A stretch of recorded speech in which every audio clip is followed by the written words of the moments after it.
other line, so I'm not gonna. Ladies and gentlemen, welcome back. It is I'm Not Gonna Hold You, episode 14 of season 3, man. We are back. It is Thursday, January 19th, 2023, man. As usual, I'm your host, Scott. You know to follow me on Twitter and Instagram at Barberchair Scott. You know to follow HNB Media at HNB Media on Instagram and HNB Media TV on Twitter. And of course, you can follow the Barberchair Network back at Barberchair Net. Yes, anybody who followed the backup account, we appreciate you, but Elon stopped bullshitting with us and got our fucking account back up. So it's at Barbers Chair Net. You can follow that right now. Follow it on Instagram too at Barbers Chair Net. Subscribe to the Patreon, patreon.com/Barbers Chair Network. Man, we will have a new episode of Summer Sessions dropping for y'all on Friday, man. And then next week we'll have a double dip of Cinema with the Guys since we didn't drop one this week. But we are back. We are here, man. We got a lot of stuff to get into. I have the homie Pavi join me during the NBA section, man. We got a couple topics to talk about, some things going on in the association, man. But a lot of NFL talk per usual. We just got finished with Super Wildcard Weekend, man. We are getting ready for round 2, which is the NFL Divisional round, which will be kicking off this Saturday afternoon, man. So we're going to preview all the games. We're going to recap a couple of my observations from Super Wildcard Week. But first, let's get into my sound off. It's kind of a part 2 of last week's sound off. You know, last week's sound off, I sounded off on the Bears getting the number 1 draft pick and, you know, moving in the right direction. Since then, the Bears have hired their new president and CEO, Kevin Warren, who was a former commissioner of the Big Ten, man. He is coming over after loads of NFL experience, man. He was an agent before in the game, was also an executive with the 1999 Rams. Of course, they were the greatest show on turf. For some of you kids who don't remember, Kurt Warner, Marshall Faulk, Torrey Holt, Isaac Bruce, the whole game, man. So he also was worked with the Minnesota Vikings. Of course, he was a big part in getting that beautiful stadium, US Bank Stadium, being built over there. So he was announced on Tuesday afternoon to the Chicago Bears media faithful. I was not in attendance. My brother was not in attendance, of course, because I'm here in Los Angeles. My brother has something else to do, but we did watch it. We recapped it on 79th and Highland. So if you want to go onto our Twitter, check out some of the quotes, you can go over there and look at that. But a thing that kind of, you know, what stood out to me was, man, he blew me away. Now, of course, winning the press conference doesn't really mean much in the grand scheme of things, man. But you still want to hear good things. And for the first time in my life, I can actually remember the Bears actually moving like a big market franchise, a big time player franchise, man. And to see just the plans that he has. And of course, there's a couple things I took from it. Number one, for those of you who still have dreams about the Bears actually staying in Chicago in Soldier Field, let go of those dreams. Those are not happening. There's going to be a new stadium at Arlington Park in Arlington Heights, Illinois. So that's going to be good. I'm really looking forward to that. Another thing was, I do think this team is going to spend a lot of money. Well, number one, they have to spend a lot of money because they have the most cap space in the NFL with $115 million to spend this off season, and they have to. I think they have to have a payroll of $215 million coming into this season. They currently have 75 on the books when the new league year starts. So they're going to spend a lot of money, but I do think they're going to be going after a lot of prime positions, man. Hearing what Kevin Warren was saying, he wants to win right now. And it was something that he brought up. He said, look at the NFL playoffs right now. Everything is wide open, specifically the NFC. And I think you're going to see them spend a lot of money. I also think we're going to see a lot of moving and shuffling in the draft as well. And then also, too, he gave a big stamp of approval to Justin Fields, which is something that, you know, a lot of Bears fans and a lot of idiot critics out there who still think that the Bears should trade the number 1 state, should trade Justin Fields and draft a new quarterback. He has given his stamp of approval for Justin. The same thing we've heard from Ryan Poles, the same thing we heard from Chairman George McCaskey in that press conference. And a lot of people wondering what was the relationship like between these two, because we all know Justin kind of staged the revolt in his second year at Ohio State during COVID and wanted to go out there and play despite what the Big Ten wanted to do. And he said it was all good with him. He said if he was in the Big Ten as a player, he would have did the same thing. And he actually would have been a little concerned if he didn't have a player who didn't want to play. Said they had a great relationship. Said he actually called Justin on the day he was drafted. So that's a good thing that we heard. And it was also cool to see a picture of those two at the press conference. You saw Justin working out. As you can see, the offseason doesn't stop for him.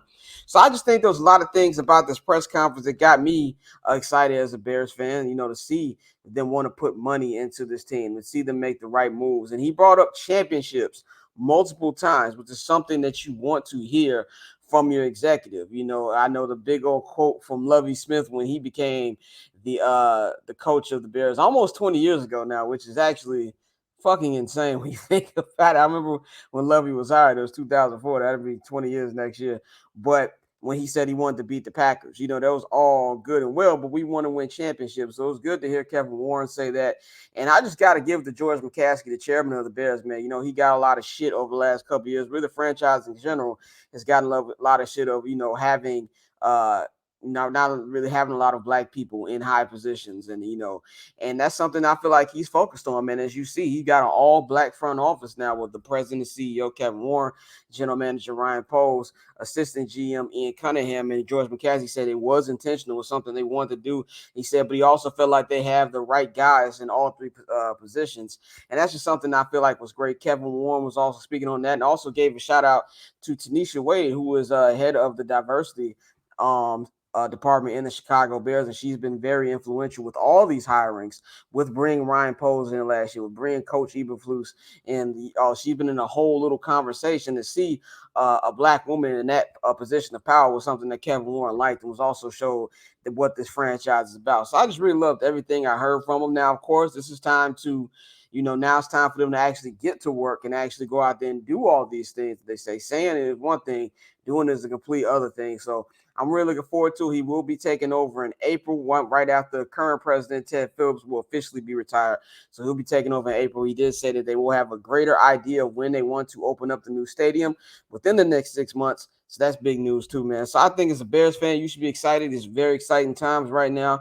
We've got a whole new front office. You got your franchise quarterback. You got the number one draft pick that you're going to sell to the highest bidder, and you've got the most cap space in football, man. So I'm really looking forward to that. So that is my sound off on the Chicago Bears and the new president, Kevin Warren, man. Let's get into our super wild card weekend recap, man. It was very entertaining first weekend of playoff football, man. I had a ball. I know you guys did too.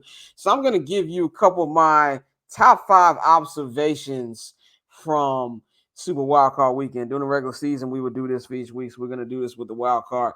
Number 5, I think the Super Wild Card Weekend and expanding the playoffs by 2 seeds, with 7 teams in the NFC, 7 teams in the AFC was one of the greatest ideas that Roger Goodell's had. Number one, it makes week 18 more important. I like how they have the season finale weekend now, where it's a whole weekend, and you can't go out there and, potentially rest guys because everybody's going to be playing at the same time on that Sunday trying to get playoff positioning. And then you've also seen it where I like weekends when we have more playoff games, and it makes it more exciting. It gives that team that maybe didn't make the playoffs last year something to aim for. And we can see it right now. We've got the number 6 seed New York Giants. This team is already going to the next round, knocking off the number 3 seeded Vikings. So it's just something that's been very entertaining, has been very enjoyable for the fans, and I think this is something that's just going to make the NFL more exciting going down the road, man. Number 4, this one hurts me. I hate to say it, but Tom Brady, man, you need to fucking go home and retire. Now I tweeted back in October that he need to go home to his wife, but unfortunately he can't do that anymore. But what you need to do is just go home, bro. You are the GOAT. You have 7 Super Bowl championships. That is probably never going to be crossed by one individual player ever again, especially not a quarterback. You have every passing record there is in the NFL. You have the all-time touchdown record. I mean, what else is there really to play for? Now, do I think he's going to retire? Absolutely not. I don't think he's going to retire. I think he will probably be a Las Vegas Raider next season. But I think he needs to put them cleats up.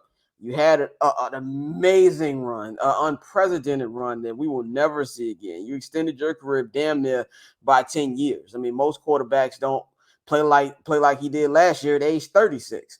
So to even be here in this predicament, I mean, in this situation at age 45, you just got to give it to him, man. But as a fan, the stuff I saw on Monday, it was just terrible. And, it wasn't one of those things. Yeah, the Cowboys did their thing. Dak had a great game.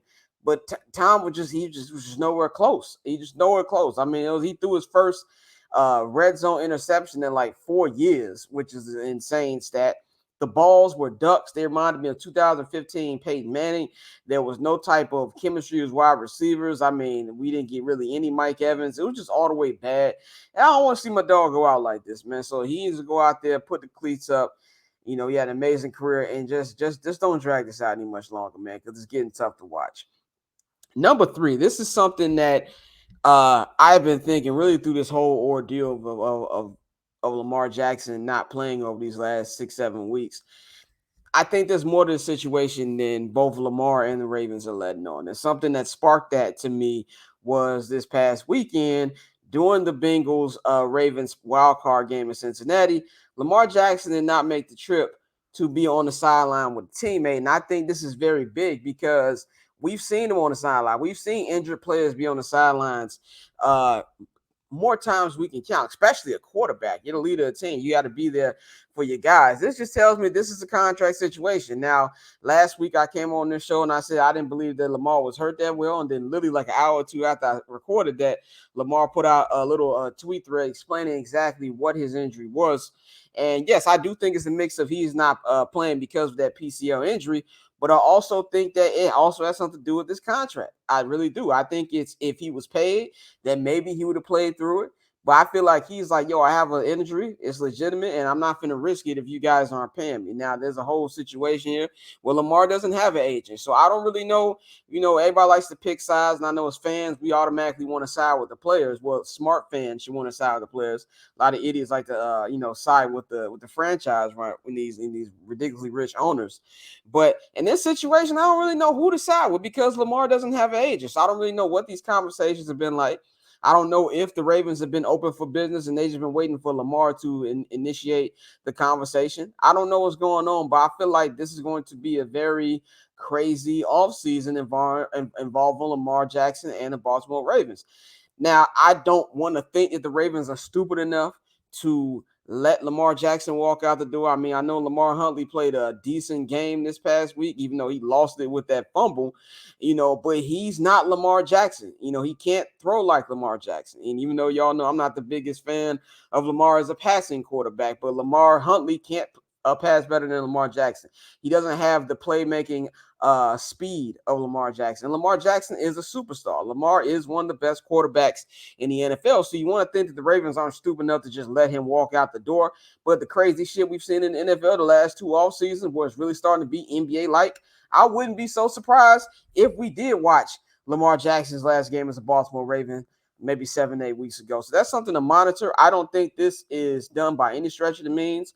I think once the Super Bowl is over and once free agency hits and we get close to the draft, you're going to start to see some stories get leaked out. You're going to start to hear what really is going on and what's going to happen between the situation with the Ravens and Lamar Jackson, man. Number 2, this team has been my Super Bowl pick all season. And I'm not a quitter, so I'm going to stay on the bandwagon until they either eventually fold or they actually win the whole thing. But the Buffalo Bills, I have just not been impressed with recently. And I think I'm not going to say they're on fraud alert officially, but they're on fraud alert boulevard. They're pulling up there.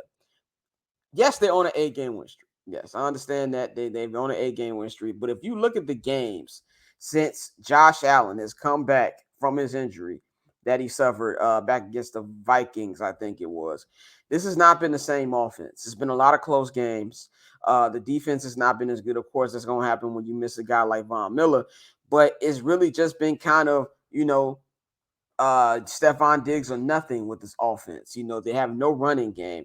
And in this past week against the Miami Dolphins on their third string quarterback, Skylar Thompson, and I thought he played well, especially if you're doing a third string quarterback in that type of situation in the playoffs against division rival on the road. I think he played pretty damn well, and the Miami Dolphins had a very great opportunity to win that game. I didn't like how he played. And Josh Allen went 23 for 39 from passing. He had 352 yards, 3 touchdowns, and 2 interceptions. 2 interceptions that kept the Miami Dolphins in the game. One of these interceptions just had no business being thrown whatsoever. And I think this is a concern.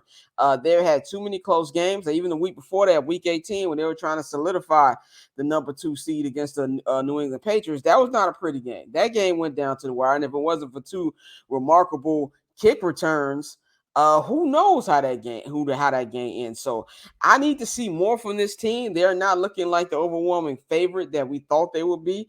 And they're looking like they could be primed for an early exit in these playoffs if Josh Allen doesn't get us up together. And really, this is honestly the quarterback that Josh is. Josh honestly kind of reminds me a little bit more like a Brett Favre, where you're going to live and die by him. Yes, he can go out there and give you the big-time throws, give you the big-time plays. But he can also throw back-breaking interceptions. And he threw that a couple times in this game. He's just lucky that Skylar Thompson isn't good enough to take advantage of those turnovers. But this week they're going up against a guy. His name is Joe Burrow. He just went to the Super Bowl last year. He's coming, and we're going to preview that game later in the show. But this is some stuff they got to cut down on, man. And this is really shows you just how one-dimensional this offense is. And I feel Josh Allen has to be held accountable. I heard a lot of excuses from the media from his game, specifically Tony Romo. I love Tony Romo as an announcer. I have to say that as an announcer, didn't really like him as a quarterback, and I think there's a lot of vicious history on who he was as a quarterback. But I digress. I love Tony Romo as an announcer, but he was up there sounding like he was Josh Allen daddy, and just forgiving everything he did.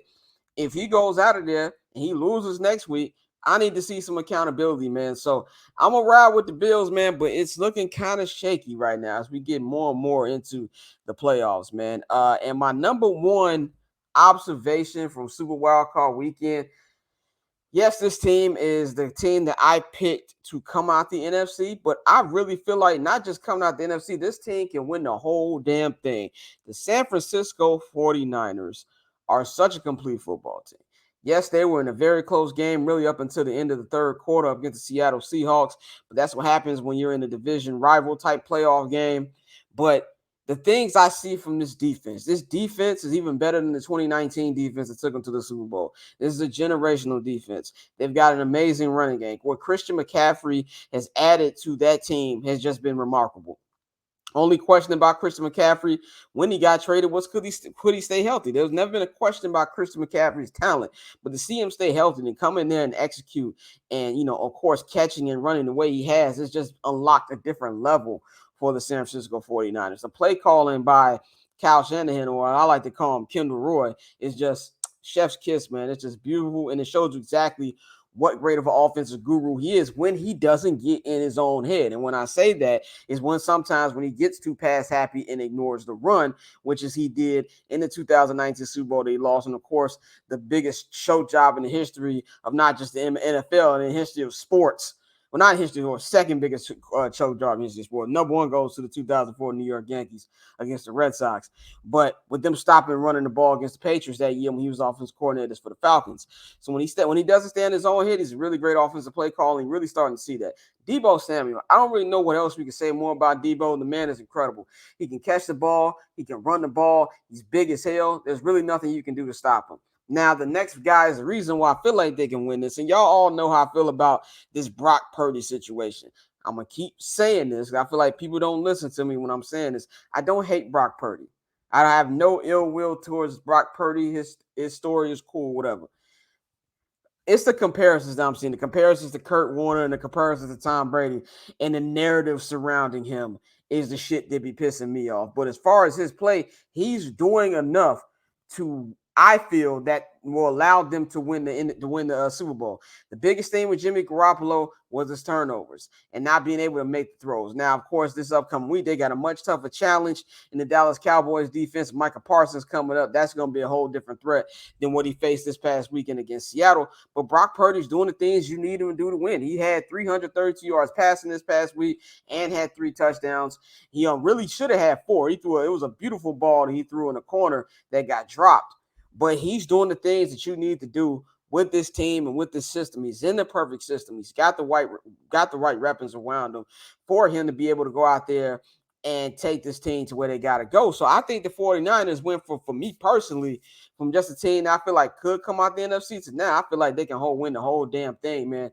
And having this home field advantage with the Niner faithful has really helped them out this last week. And I think it's going to help them out this week against the Cowboys, man. And we're going to get into that later on in our preview too. So those are my observations from Super Wild Card Weekend, man. So let's get into our divisional round preview, man. We're going to start off with the first game of divisional weekend, which will be Saturday afternoon, 4:30 p.m.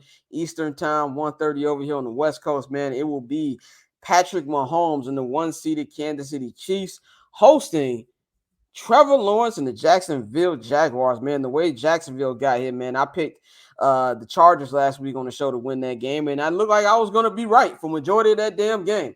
They took a 27-point lead. Trevor looked god-awful in the first half. Threw first picks in just the threw 4 picks in just the first fucking quarter, man. 3 of those going to Asante Samuel Jr. But then the momentum shifted. And I think everybody who watches football, no matter how much the Chargers were up, nobody turned the game off, because we all know the Chargers have epic collapses, and we just kind of felt like that could possibly on the way. And the part of the game why I knew that the Chargers fucked up was when they allowed that touchdown right before the half. They gave the Jaguars a little momentum heading into the halftime and had them feel good about themselves, especially with getting the ball back in the second half. And you just really saw just everything they did. Defense tightened up. They really were able to shut down Justin Herbert and Austin Eckler and everything they were going to do over there. But Trevor Lawrence woke up in the second half, threw for 4 touchdowns, rallied his team, won with a field goal, and now they're going to play the best quarterback in football, Mr. Patrick Mahomes. Patrick Mahomes is trying to go to, I think he's been to the AFC Championship game every year of his career. I'm like 99.99%. I didn't check that, but I'm pretty sure he's been in every.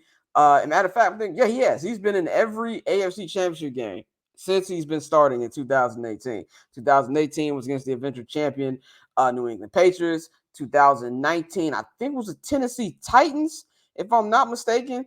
2020 was, I don't really remember. I know there was an AFC Championship game every year. And, of course, last year they lost the AFC Championship game to the Cincinnati Bengals. So he's trying to get to another one this year. So they're going to be home. They've got the number 1 seed. And I think there's one thing that we got to understand with this is the matchups between the two. Now, these two have also played earlier in this season. They played week 10 in Kansas City. Kansas City ended up winning that game 27-17. Patrick Mahomes threw 331 yards, 4 touchdowns. But the number one thing I'm going to be looking at right now is the battle in the trenches, man. That's where everything's set up. Looking at the Chiefs' defensive line going against the Jacksonville Jaguars' offensive line. The Jacksonville Jaguars have the top 5 offensive line in the NFL right now. They did really good last week. Joey Bosa and those guys really could not get to Trevor Lawrence. And they're going to get a test right now. They're going against the number 2 pass rush in football, man. It's led by DN Chris Jones. He has 15.5 sacks. That's going to be the number 1 thing I'm going to be looking forward to right here.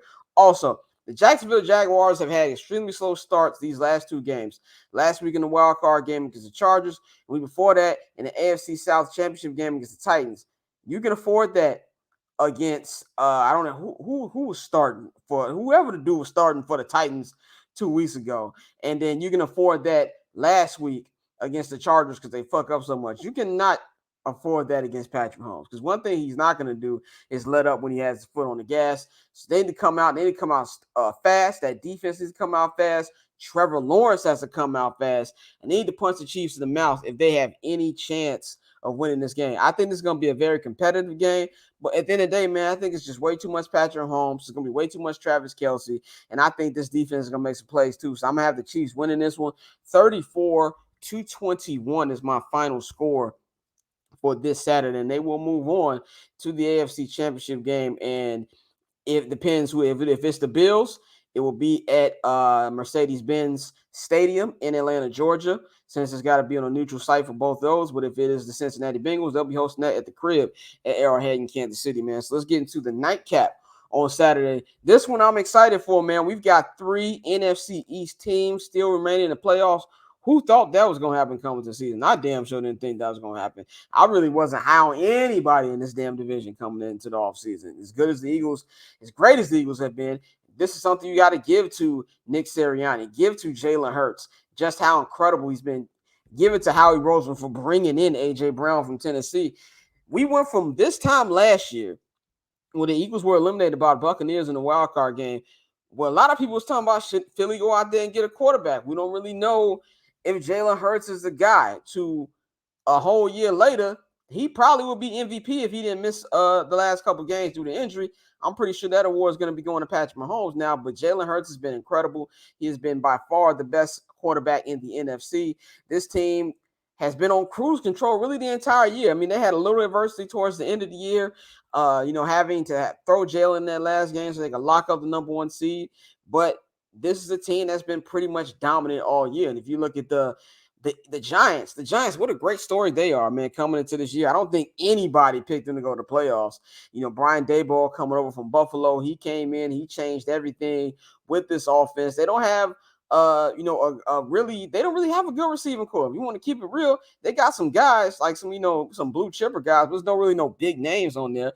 And he's been able to scheme these guys open. The great comeback renaissance season we've seen from Saquon Barkley. The defense has been phenomenal. And I got to give it up to Danny Dimes, man. Danny Dimes had an amazing game last week in a wild card game against the Minnesota Vikings. By the way, Vikings.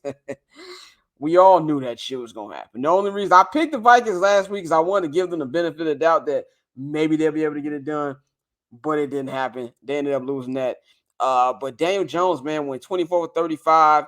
He had 2 touchdowns, 300 yards passing last week. He looked incredible. And just the whole kind of culture change we've seen with the Giants. I mean, their own general manager came and said, we've done everything we possibly could to put Daniel Jones in the worst positions, and we're going to change that this year. Let's get very clear. I still don't think Daniel Jones is that great of a quarterback, but he's looking like he got the spirit of Eli right now. And the same thing with Eli. I think Eli's getting to the Hall of Fame because his last name is Manning. I think if you look at Eli in the regular season compared to Eli in the playoffs, it's 2 different things. But then I guess playoffs and winning championship is all that matters anyway.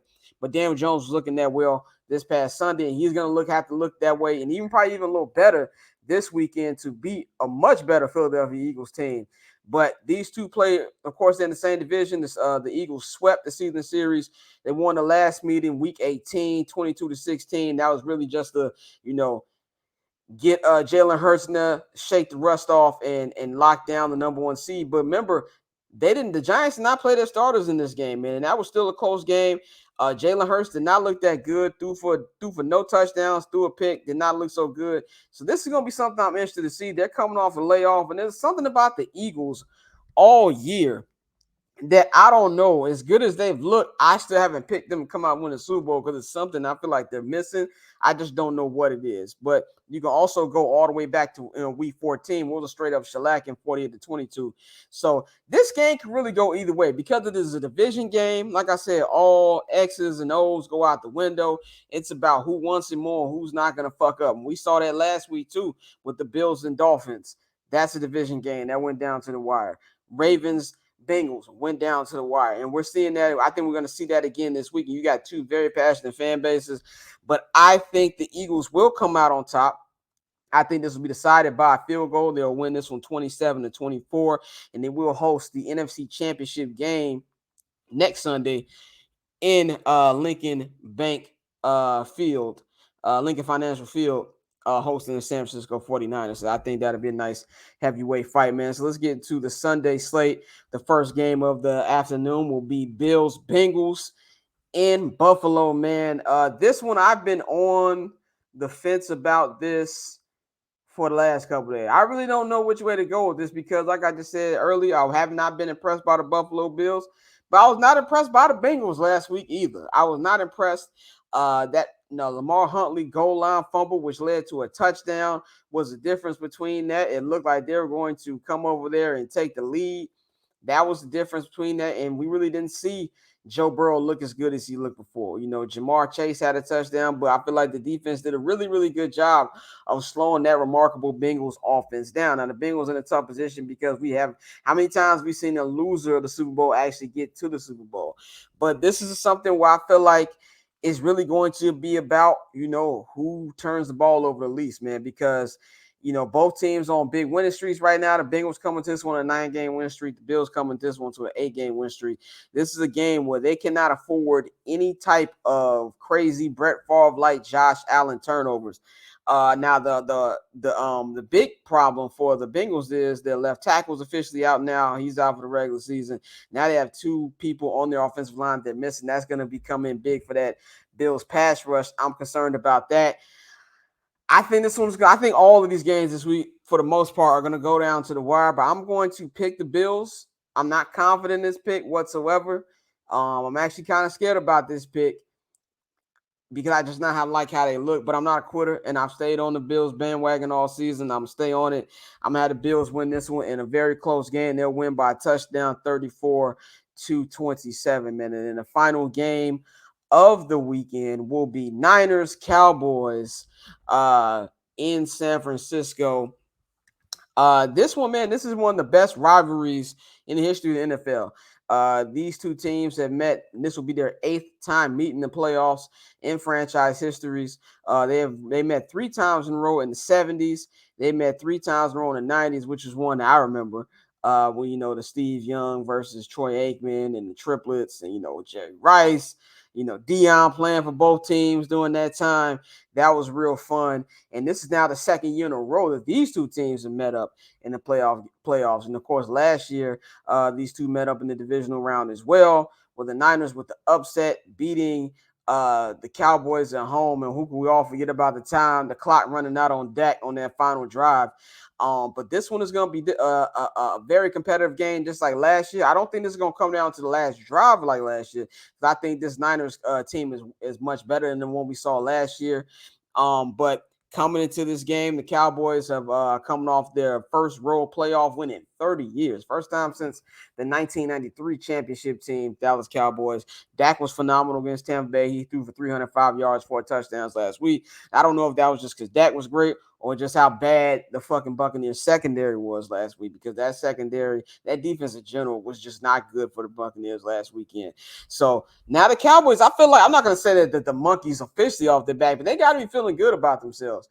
I will go in there. Of course, naturally, the pressure everybody's going to say is on the Cowboys because they're the Cowboys and, they're quote-unquote America's team, and everybody loves to see them lose. But I think the pressure's more on the Niners, because I feel like if you're the Cowboys, you kind of feel like you feel a little good now. Dak won his first career playoff game. Mike McCarthy's won his first playoff game as a coach of the Cowboys, and I think they're going to feel a little loose coming into this game, whereas on the other side, the Niners, man, they're trying to get back to the Super Bowl. Would have went to the Super Bowl. This could be their 3rd Super Bowl in a row if they win. If they didn't drop that interception in the NFC Championship game last year against the Rams. So I really feel like they're towards the part in their run where it's like it's either going to happen now or it's not going to happen. So I feel like a lot of the pressure is mainly on the Niners. Having said that, they're at the crib. They have the better team, and if there's any game where we're gonna see the difference right now, this is a game that Dak really has to step up and outplay Brock Purdy, because that's the only way they're going to win. But I'm going to take the Niners by 10, 31-21, and they'll get a first-class trip to Philadelphia next week for the NFC Championship game, man. So that is all my NFL talk. We're gonna bring in my homie Pavi in a minute to talk about some NBA, man. So we're gonna get into that.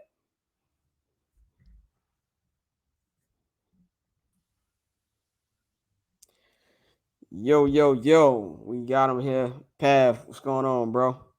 What we waiting for? Here we go. My man, how you doing? My bad. My man, how you doing? Doing pretty good, man. We're about to talk to some NBA here, man. We're past the halfway mark here in the NBA. We're probably like a couple weeks away from trade deadline, probably like a month away from All-Star. Before we get into a couple topics I have, what are just your overall thoughts about this season so far? One, there's no defense being played at all. Well, okay, you know what? I won't say it's no defense being played. I think it's a combination of the fact of, number one, these players are just talented. Number one, like, they're so offensively talented. I mean, you can even see it, even at like high school level. Like, just look at the moves and the way these guys, like the skills that they possess at 16, 17, 18. They doing James Harden step backs. Like, even shout out my homie Joe. he coaches like grade school. He was like, yo, I see like sixth graders shooting step back threes. So it's like just the skill level in general is just at a where the offensive skill level in general is at a totally different point. But also some of these games, there is no one guarding anybody. Defense. There is no one guarding anybody. So it's, to me, it's a combination of both. And I think it's a great season. I think it's a pretty interesting season. I think if you talk about, I think we could possibly be heading back into like the 70s, like how like the 70s, like there was, I think, no repeat champions. Yeah, it was real parity level. Yeah, it's real parity. Like even when you look at the league right now, I think you can make I don't think the Western Conference even has a favorite, honestly. And even in the East, I mean, if you want to say it's the Celtics, you could say that, but you could argue at least 2 or 3 other teams, I think, if you really want to do that. So I think it'll be a very interesting postseason. Well, yeah, so that's one of my questions on this. We'll get to that. But first, let's start with the Clippers, man. The team that we both cover. We had both of that game on Tuesday against the Philadelphia 76ers, man. Joel Embiid had a big game, 41 points. Kawhi had a big game also. Paul George came back. And it's funny, we both predicted that both of them, that Paul George at least wouldn't play against the back-to-back against Utah. He did not play. Kawhi did not play either. But they sit here right now, man. They are 23-23. They fell out the top 6. The Warriors moved into the top 6. They are 2-8 in their last 10, man. They are, in the play-in. This is the thing I feel about the Clippers, man. You can tell me whether you agree with it or not. But the Clippers, to me, it's just like I gotta see them play more games together. I think that's the number one thing. I think we can sit up here and talk about roster construction. Even me and you, when we watch the games, we talk about all the things that they do wrong. But I think more than anything, we haven't seen this roster together. We haven't, even right now, with them getting Paul George back. Luke Cornett is out. Luke Kennard. I said Luke Cornett. Luke Kennard is out right now. They've been having different lineups to the fact where I feel like Ty Lue be coming to the podium looking like, I don't know who the hell playing them up. Like even yesterday he told us, they better be on the plane to my Paul George and Kawhi. He didn't know. I don't know if they're gonna play, but they better be on the plane. I feel like what Shaq said the other day. I need to see these dudes play at least 15 to 20 games together before we can really get like a sense of what they are. This is something where I hate when people say they can turn on in the playoffs. No, they can't. They ain't been in the playoffs together fully healthy since the bubble. So I don't believe that. And I feel like unless you're a team who has won the championship, I think there's really only one team who is floundering right now that I feel has a switch, and that is the Golden State Warriors, just because Steph, Clay, Draymond have been here so many times. And even the young dudes now have been there. So my question for you is, what do you think is the biggest issue with the Clippers, and how can they, make something out of this season? Well, yes, obviously they need to play together. I think I saw a stat today that said Kawhi and PG have played 94 games total together. That makes sense. And they've been together 4 years, 3 years now, 4 years. So I mean, come on, yo, obviously I know that, Kawhi's coming out of knee surgery. Also, Kawhi's had his injury history regardless. Paul George has had his injury history regardless. John Wall has had his injury history. But you can't just keep. If guys are hurt, but you can't just keep playing one guy next day, sitting them down, playing this guy this day, sitting them down. I think for one, everybody's role changes every day. Yeah. Like one day you asking Marcus Morris to be mellow if he was rated 81, and then the next day you asking Marcus Morris to be a shooter, and then like the next day Terrence Mann is in the corner, and the next day he's running the offense. And then I think the only person who role stays the same pretty much every night is Zubac, and that's because set screens, roll hard, rebound, be a presence down low. He's solid, but everybody else, I think their role changes too much. I think some of that can be avoided a little bit. Like even when I look at the Nuggets last year, right? Even though they didn't have, more Murray and Porter, I don't think their guys' roles changed that much. I think so some of that may be coaching or whatever, but at the same time, like I said, like these guys have to get on the court and play, but we can't act like they don't have legitimate actual issues even when they do play. For one, I see them too many times. They look old. Now, if you look at the roster, everybody on the roster pretty much been in the league 10 years. They don't really have much young talent. Only young talent, I guess, is like T-Man and Luke Kennard and Brandon Boston, but he doesn't play. So, when you see them play against younger teams or teams that just have a little bit more athleticism, it can kind of show up. Like even last night, he had nobody who could even stay in front of Maxey. Like they had no human being on the Maxey court. was the X factor in that game. Except for like Kawhi. But Kawhi isn't going to probably guard Maxey all game. It's probably like a lot to ask for them to do. But like they look old at times. Number one, backup center is also a issue. I know people talk about guard play. I don't think guard play is as much of a issue as people make it out to be. Reason being is because they don't use their guards like guards anyway. They're not gonna let the point guard come up and just navigate the offense anyway because PG and Kawhi both split time doing that. But also one thing I've said for the past 3 years is I think they have too many of the same player. Like in your starting lineup, you have Marcus Morris, Kawhi Leonard, and Paul George. They play the same position. Yep. So yes, one, I think they do need to play. Two, I think they do have actual roster construction issues. And three, they look old at times. So I think all those combined are kind of what's wrong with them. I will say I do think it's good that Kawhi has been looking good. Kawhi's been looking like Kawhi lately. It's just really, to me, they just got to get their time together. And who knows? Maybe I don't know who the hell they trade. We was talking about this yesterday too. I don't know who the hell they would trade, but maybe they make a move with the deadline. I think this deadline in general is going to be interesting because there's going to be a couple teams who are in the play-in who got to make some business decisions. Are we going to go for a play-in, or are we going to go over there and tank for Vic the next 25 games? This is going to be an interesting little deadline. Next one is actually a question you brought up yesterday that I didn't think about. Who's gonna be the next American-born MVP? You know, we were looking at talking about Jokic. You know, his stat line last night, well, Tuesday, was crazy. You know, he is looking to be the first person, probably will be the first person if the Nuggets keep on the way they're keeping on right now, to win 3 MVPs in a row since Larry Bird did in the 80s. Before that, it was Giannis. Who do you think is going to be the next American-born MVP? I mean, if you look, you know, Luka's probably going to get one. Embiid, if he does, Embiid's not from America. Like, who's a guy that you can think out there who has a legitimate shot to get one?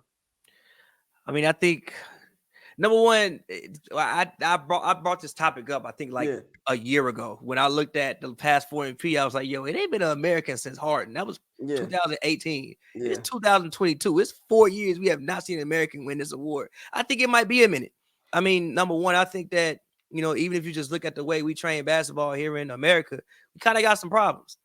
Yeah. I mean, like, yeah, we are, you know, the supreme athletes, everything else. But these other guys, I mean, even like I was watching, I went to the Lakers-Rockets game. Shane Goon, about the only person on the Rockets who looked like they actually know how to play actual NBA basketball. Legitimate, actually have the fundamentals of basketball completely sound and solid. So, I mean, I think it could be a minute. I mean, look at a guy like Victor. I mean, Wembanyama's coming in. He's a guy who might pick up a couple. But if I had to say the next American-born MVP, maybe Tatum, because number one, you have to think about whose highlights are going to be good enough to even, like, you know, be able to garner that award. Get the attraction pretty much. Ja, maybe, but think about Ja as Ja got to play enough games. You know, Ja has to play enough games. Maybe Tatum. I want to say Zion, but Zion don't play enough games. Maybe a guy like Donovan Mitchell, but I think Donovan Mitchell would have something taken away from him by his team. I think that, you know, even if he averaged 30, Garland probably giving you 24 and 10. Evan Mobley probably first team all defense. Allen first team all defense. So I don't. We got to shut the lead down if Donovan Mitchell gets MVP. I'm sorry. That's why I draw the damn line. I mean, no, but Donovan's having a great, like, Donovan. No, he's having a great. He's having like a career year, low key. Like, he will probably actually get some MVP votes. Like, not even joking. He will probably. It's like when that random dude wins MVP in your 2K franchise. Like, it ain't never that happening. Well, you're proving my point. It ain't never that random. Ain't never that random. Exactly. That to me like, okay, David Stern is rolling over in his grave. We giving the MVP to Donovan Mitchell. But to me, it would have to probably be Tatum for all the reasons that you name. You know, Ja's a good pick, but when you're a point guard, I feel like you got to go up and above and beyond to win that MVP. Like, even look over the last 20 years, we've had, you know, AI when he's like point guard, shooting guard, Steve Nash, D Rose. That's it. The only point guards who won the MVP in the last guards in general outside of Kobe. And that's Harden, probably it. Harden, Russ. Okay, yeah. So what we doing? If we include it's about half and half. It's about like half and half. But even Russ not little. You know what I'm saying? Like, you know, these are smaller guys, you know what I'm saying? So that's kind of like what I feel like Ja have to go above and beyond. But like you all said, Ja got to stay healthy. So to me, my eyes on Jason Tatum. And I feel like Jason Tatum had early in the season, he looked like he was going to be the MVP before, you know, the Jokic started doing insane shit again. And, you know, even Luka, Luka's hooping, and Luka they're only a half game out of the top 4 again, man. So that's something where he's not 100% out the race. So I would have to say I look at Tatum too, man. I think that'd probably be the best option to see who's gonna come next, man. But next, let's talk about. We were just talking about just a second ago, like everything, the random shit that's been happening in the league so far. Who do you think is the best basketball team in the league right now? Like, if you just had to pick one out of both, who has shown you the most? I mean, I guess the Celtics by default.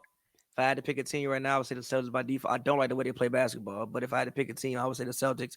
I mean, I think Al Horford is 5th in 3-point percentage in the NBA right now, As well. which is wild. I mean, they have Robert Williams, they have Horford, Jaylen Brown and Tatum have been on a historic run as a tandem this season.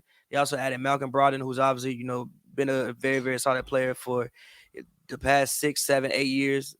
Marcus Smart, reigning defensive player of the year. Like, they have all the components that you would want to see in a championship team. So if I had to just pick one team, I guess by default, I would pick the Celtics. Does that mean that I'm overly confident that they'll be the winner? I'm not necessarily, but if I had to pick one team right now who has shown me the most, I guess I'll pick the Boston Celtics. Yeah, I mean, I'm gonna go Denver.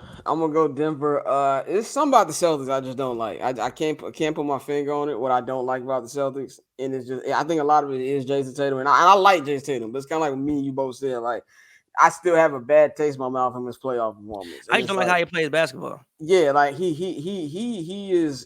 plays. He's the epitome of a vibe super. You know what I'm saying? He got cool moves. He do little fadeaways. The shots that will make the NBA Instagram and things like that. But I feel like first of all, I think they're better. The Nuggets are a better coach team. I think Mike Malone's a better coach. Of course, we have a rookie coach, and what's my man's name? It's Joe. They don't run plays though anyway. It don't matter. Yeah. They don't run plays. So. Swing, hit a 3. Yeah, their offense looks a little bit more fluid, and they're only like a game worse than the Celtics, so it's not really like it's that big of a difference. I trust Jokic way more than I trust Jason Tatum right now, and I think the question mark for the Nuggets to win this whole thing really isn't Jokic. I have no questions with Jokic. Can Jamal Murray take that bubble play that he had and do it in front of human beings? I got some questions for Jokic. Go ahead. The question it's my thing with the Nuggets. I think the Nuggets can beat everybody until we get to the Warriors, and then I think it gets interesting because they're gonna make Steph and Clay and Poole are gonna make Jokic come out and guard. And currently, I think if I looked it up yesterday, the Nuggets are second in offensive rating, but they're 17th in defensive rating. If you look historically, in order to win, usually you must be top 10 in both. So, and I've always been somebody who thought that, like, to offset what Jokic isn't defensively, you need somebody who could damn near win defensive player of the year right next to him. But Aaron Gordon has been great. And again, if you go back in history, if you look at last year when they played, granted, Steph was just coming off injury. He was still, every last one of them games was close. But yeah, so that's what I was gonna say. Now they cooked them the first 2 games, but those last 3 games without Jamal Murray and without Michael Porter Jr. were very close basketball games. So maybe everything I'm saying just doesn't matter.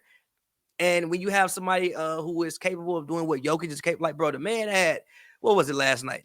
Like 30, 10, and 10. Yeah. And he missed 1 shot. Yeah, and he had majority of it with 28 minutes. Like, so maybe when you are doing something that elite, all of what I'm saying doesn't matter. But that would be my only question about the Nuggets is, can they actually defend well enough to be able to win at the highest levels? Yeah, I agree with that, man. To me, is can they defend enough, and can Jamal Murray and Michael Porter Jr. do the things to help Jokic out? Because even though you can, you got to bring Jokic out, Draymond can defend him. But I think this entire season in general is just, there's so many teams that nobody believes in. There's not a clear-cut favorite, I believe. I think it's going to make for some interesting playoffs because there's going to be some questions answered. It's to the point where we don't have a clear-cut favorite, and I'm still over here banking on the Warriors just because of experience. Even though they have the worst road record in basketball, they have a worse road record than the fucking Houston Rockets. So that's a problem. They do. Yes, they have the worst road record in basketball. The Warriors, in my personal opinion, the Warriors can't fall to the play-in because they can't lose in the play-in. The Warriors are one of those games. We were talking about this just at the game. Me, you, and what's the homeboy? Chris. Yeah, we were talking about this is the game, and we were talking about the Lakers too. With the Lakers, like, yes, they can lose a play-in. They're more built for a 7-game series. Even though I don't think they'll win a 7-game series, they're more built for a 7-game series. Same with the Warriors. The Warriors can trick off. They can trigger a playoff game. Sure. Maybe Jordan Poole goes the 0 for 7 from 3. Draymond gets ejected. Maybe it's not one of Steph's best games. Yes, I'm with you. They have to stay in that top 6 because as bad as their road record is, when the playoff comes, I don't give a damn about what their road record is. But I think a lot of these teams, they're on top of them. This anytime you smell blood in the water with a healthy Warriors team. Not to say that healthy Warriors team, because every time we've seen them lose since really in the after the 3-1 collapse, every time we've seen them lose, it has not been a healthy Golden State Warriors roster. If there's anytime you see blood and water for a healthy Warriors team, it's right now, and teams need to take advantage of that. And I will get to that. We got 2 more topics only, but my number 1 topic is going to kind of relate to this. But my next one is actually a surprising team, is the Sacramento Kings, man. The Sacramento Kings, actually the other day, I was like, oh, the Kings are winning a lot. They end up playing, and I looked at the standings. These motherfuckers number 4 in the West. They 24-18. They're a game behind third. They've won 4 in a row. They're 7-3 in their last 10. 14-9 the crib. De'Aaron Fox has been incredible. Sabonis, he leads the league in double-doubles. He has 33 of them, man. They've been good. Mike Brown needs to get a lot more love for the way he's been coaching. I always feel like Mike Brown is not been judged the best because of LeBron's situation that happened in Cleveland. The man is a good coach. You know what I'm saying? You don't go to the NBA Finals with that shit roster that the Cavaliers had. Yeah. And we all know LeBron was incredible, but you still got to have a good coach. Sure. Look how good the Warriors played when you had to take the reins when Steve Kerr's back was hot. So we need to give him a little bit more love. But what do you think about the Kings? Do you think they can stay in the top 6? Do you think they're going to come back to earth a little bit and fall into the play-in? I, for one, am not – okay. I, for one, picked them to be a play-in team. I didn't pick them to be fucking 24-18. I didn't pick them to be that. But when I looked at the roster – okay, I was one person that when they made the Halliburton Sabonis trade, and everybody just bashed the Kings. I was like, I didn't like that. I was like, what are you talking about? You're talking about a guy who is 16 and at worst 11 every single night. He's gonna get you 5 assists. He is a quality, pretty much he won't make the All-Star team every year, but he's a guy who will always have his name in the hat for being a All-Star. And again, if you're Sacramento, you have to have some semblance of an actual basketball team. Literally, since Young Jeezy dropped Thug Motivation 101, they have not had any semblance of an actual basketball team. I thought that trade, at least, okay, I see what you're doing. You got De'Aaron Fox at point guard. You got Kevin Huerter out there. You got your 2 wings, Keegan Murray, Harrison Barnes, and you got Sabonis.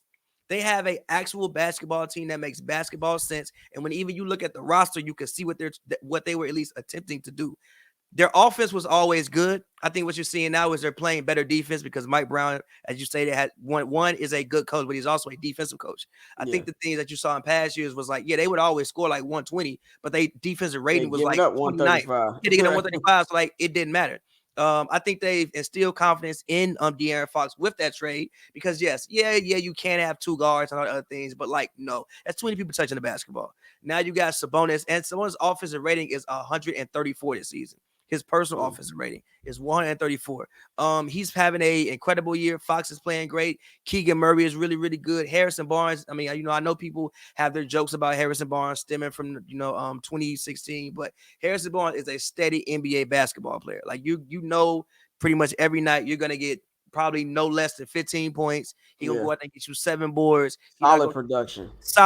He not going to go out there and wow you, but he'll get you solid production. I think they can stay in the top 6 barring injury because of the fact of, just look at the West. Like nobody is that far away from anybody else. And also, how many bigs this season have been better than Sabonis? Not a lot of them. Not a lot. So yes, I think they can stick in the top 6, and I just think it is good for the Kings in general. Like, it's a great story. They have a great fan base. I remember, I'm old enough to remember when people got scared to go to the old arena, Arco Arena with the cowbell. Arco Arena was so goddamn loud, even through the TV. You know, Arco Arena held my favorite NBA game ever. which is Game 7 of the 2002 West Conference Finals, went to overtime between the Lakers and the Kings. That is my favorite basketball game ever. That I remember how good that fan base. They have the longest playoff drought in sports in any of the major sports. They have not been to the playoffs since the 05-06 season. I think it was 18, 17 going on 18. The last time young they Jeezy dropped Thug Motivation. Yeah. They have not had any semblance of a roster that made sense. In all three leagues, NBA, NFL, Major League, actually 4, NHL too. So they have the biggest drought in American sports. So this would be a good story if they can get in there, man. So shout out to everything they're doing over there. And I'll take it further, real quick. I think they can win around. Let me see. Who? I mean, the Clippers. Hold on, wait. No, who is right now? They would have to play Dallas. If they're standing the way right now, they're losing. Luka gonna break everybody's heart. Yeah. Ain't no way. Luka, ain't no way. Luka ain't lose to Darren Fox. Yeah, you're right. Never mind. That ain't gonna happen. But it is a good story, man. Last thing I want to go over with you, man, is also what we were just talking about a minute ago with the Warriors. Well, everybody smelling blood in the water. The Memphis Grizzlies, man. I really enjoy watching the Grizzlies. At the time of recording, because they're currently playing a game right now against the Cleveland Cavaliers. They are currently tied. It's currently tied 93-93. So who knows how that game ends by the time you're watching this. But at this moment of recording, they're 30-13. They have won 10 in a row. At the crib, John Moran has been incredible. My thing about the Grizzlies, I love everything about the team basketball-wise. I think they're the epitome of a Generation Z team, which annoys the hell out of me. They're real dancing ass. Let's do all these, it's fun for the younger generation, but it annoys old people like me. But I think on the court, they are a very entertaining team. And I think they need to go out there and get I think at the deadline, they need to make a trade for a legitimate number 2. This is no disrespect to Desmond Bane. I think he's a good player. I think if he's your number 3 on a championship team, maybe number 4, you're fine. You're good. You're not beating the big dogs in the West with Desmond Bane as your number 2. You're not beating Denver. You're not beating a healthy New Orleans Pelicans team. I'm not 100% sure they can beat Dallas just because Luka is just that overwhelming by himself. And we all know they can't beat Golden State. Golden State beat them last year. They beat them on Christmas with nobody. So we all know that it's just a bad matchup against the Warriors. I think they need to go out there and get their number 2. Now, I feel like we put this dude's name in trade mocks for fucking years now. He just don't want to leave. I think they get a guy like Bradley Beal, man. I think Bradley Beal, you get you a guy who can score, who can go out there and make Ja's life easier and just make this team deeper. You might have to get. I don't know what you have to give up to get him, but I think this is the time right now because eventually you're gonna have to pay Ja. And I know we love what the Grizzlies are, but they still are in Memphis, Tennessee. This is a small market team. When they have to pay Ja, if they pay Ja, they're basically gonna be rebuilding again because that contract is gonna be so big. What do you think about the Grizzlies? Do you think I'm off about them making a trade? What do you think about their chances to actually win a championship this year? I'm not gonna say that they need to make a trade yet. I do agree that they probably need a second scorer, but I think Desmond Bane is as close as you can get to a second scorer who can't dribble. Well, no. I don't want to say can't dribble. Who isn't the best at manufacturing his own shot. That's not part of his game. Then you can possibly get. Like, for instance, like, how the Warriors won with Klay Thompson at first when Klay Thompson couldn't really manufacture his own shot. I think Desmond Bane is as close as you can get to that. And the good thing about Desmond Bane is he can finish and he's good with straight line drives to the rim. And he's also strong and probably stronger than most guards.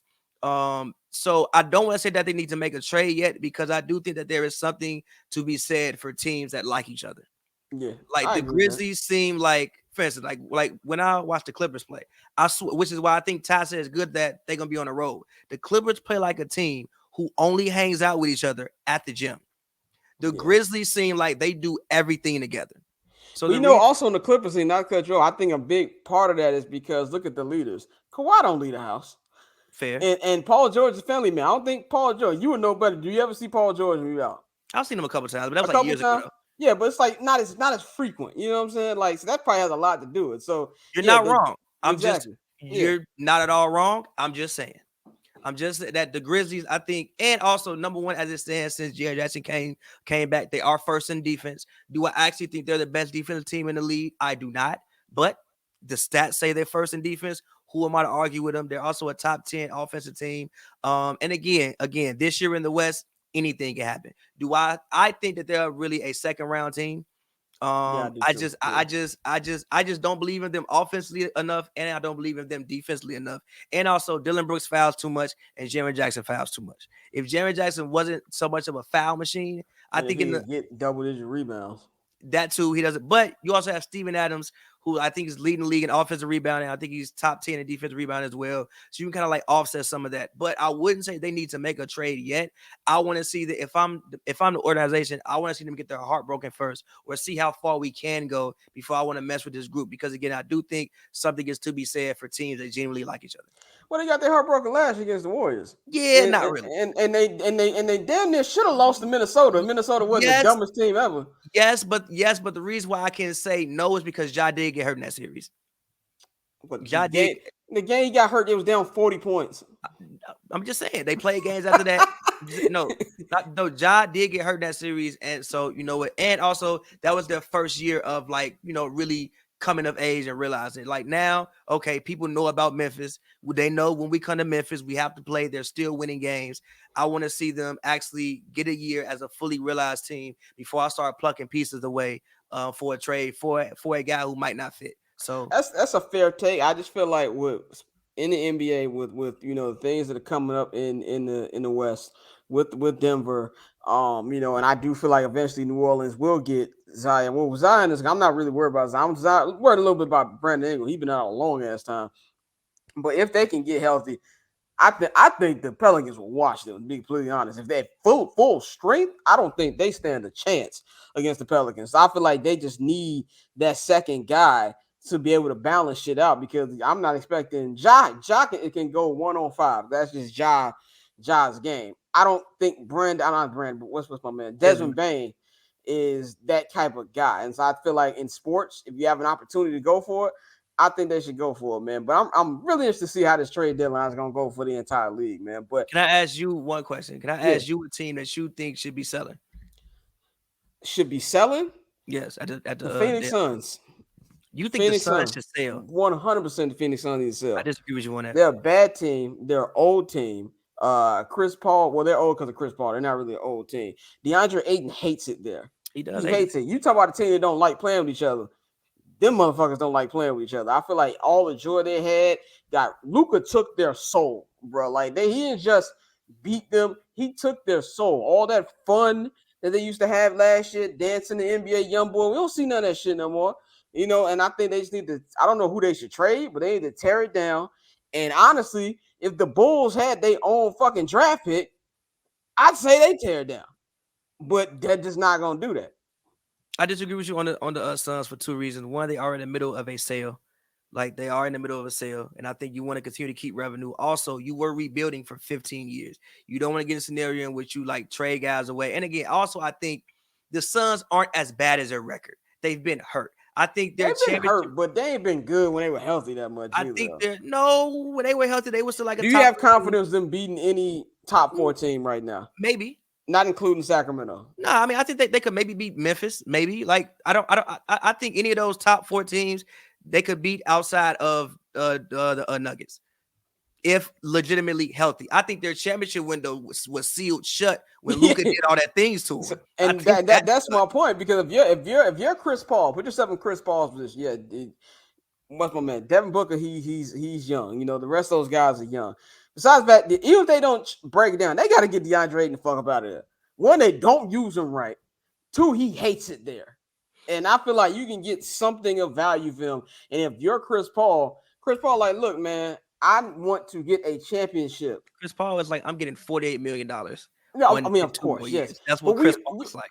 But Chris Paul, as much as I can't stand him as a player, I don't know the dude personally, but as much as I can't stand him as a player, you know he wants to win. I think it's more than a money thing. I don't feel like it's a situation with him. He's like, well, I'm getting paid. I really think that Chris Paul wants to win. I think it eats him inside that he doesn't win. He's the only. Well, Melo, I think Melo I don't think Melo cares about getting a championship. Like, you know, some people who say they don't care, I don't believe Melo cares. Like, if Melo had one, it'd be cool. Melo just enjoying his time being Melo. But, you know, it eats Chris Paul up in his soul that he can't sit at the same table as LeBron and Dwayne Wade championship wise. Now, if you want to talk all-time player, of course, he's one of the all-time players of all time. But when you sit there with your homies, they can put their rings on the table. Brown, like, I got 4, or I got 3.5. Wade is like, I got 3. He can't sit up here and do that, man. So that to me, if I'm like I said, they are going through a sale right now, so that does change things. As you can see, even in the NFL, the same thing with the Denver Broncos, where homeboy got fired Nathaniel Hackett because he wasn't hired by the new ownership.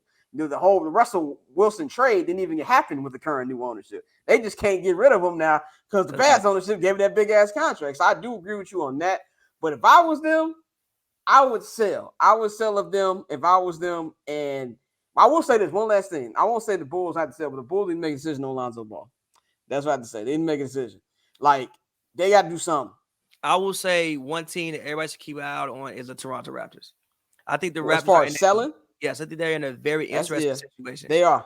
It's like they're not terrible, but they're not good either. Yeah, they're the up north Bulls. Yeah, and they have some pieces that other teams would really want and could really put some other teams over the edge. And they could also make a play-in game, and maybe they could make the playoffs. But I think that's also one team that people should keep an eye on, and I'm sure the people in the league are monitoring. So yeah, it's gonna be a very interesting trade deadline, man. A lot of business decisions are gonna get made during this trade deadline. I think it's gonna be at least 1 or 2 trades that come out the blue that nobody saw coming. So I'm really excited about that, man. But as usual, it's always good to talk to you about some NBA, man. We could actually talk about this longer, man. But we're gonna get you out of here. Let them know next Hoop and Brews dropping.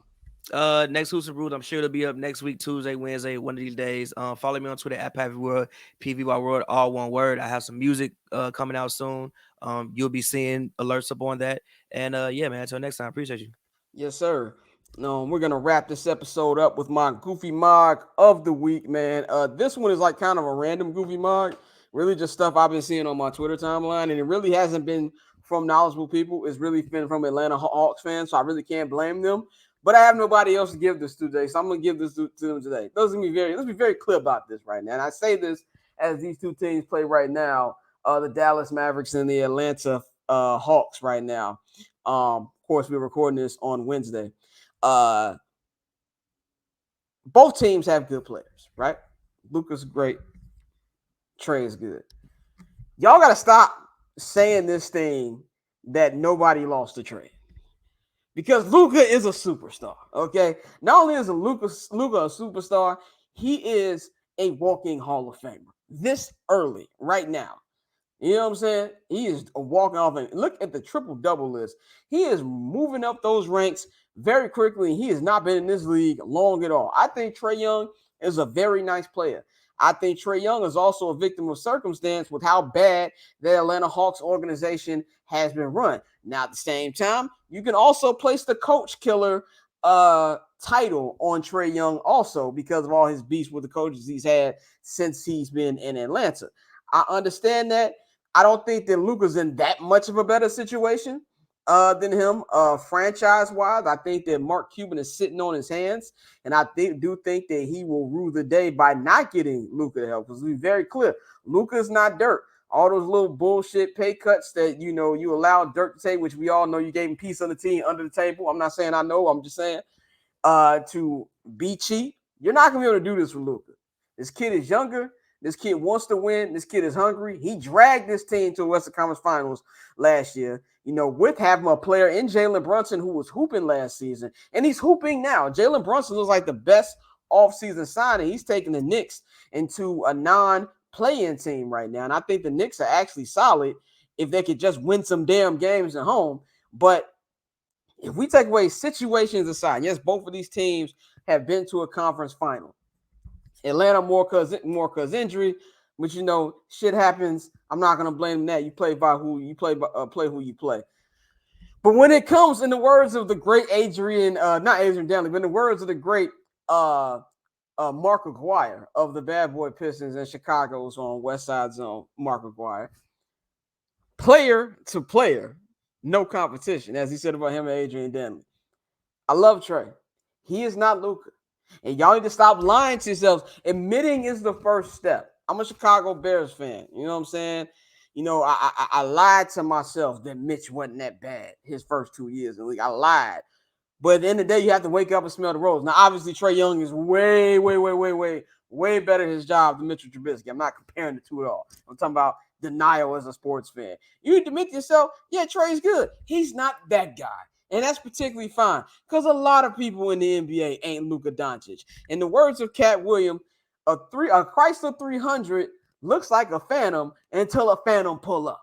So you either let that go, embrace the situation, and embrace the fact that, maybe we shouldn't have traded this pick and we should have kept Luka. It is what it is. But stop comparing the two. All right, Luka's on a whole different stratosphere than Trae Young as an individual player. So this is something that's been like in media lately. And this is just something I've been seeing on my Twitter timeline lately. And I just wanted to set the record straight with that. They're not the same guy. Okay? Let that shit go. So that's my Goofy Mog of the week. I'm going to give that to Atlanta Hawks fans, man. But we're going to wrap this episode up.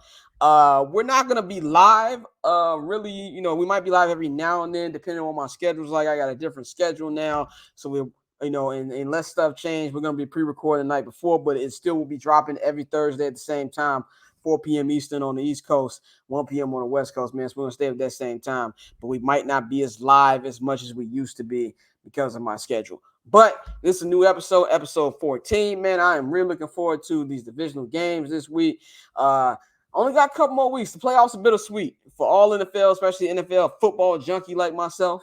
I'm looking forward to the NFL because I'm really interested to see what my Bears are going to do, but at the same time, I'm not, because I don't want to not watch football for 8 months. But anyway, man, you know to follow me on Twitter and Instagram at BarberChairScott. You know to follow this great media company, HNB Media, at HNB Media on Instagram, at HNB Media TV on Twitter. Follow the Barbers Chair Network at Barbers Chair Net on Twitter and IG. The original profile is back up. Elon tried to hold us down, but he couldn't hold us down. We back. So follow that for everything Barbers Chair Net. Subscribe to the Patreon, patreon.com/Barbers Chair Network, man. We're going to have a new episode of Summer Sessions, which we dropping Friday. We're going to have a double dose of Cinema with the Guys next week. We'll be breaking down the last 2 episodes of BMF, episodes 2 and 3, because we weren't able to do that this week.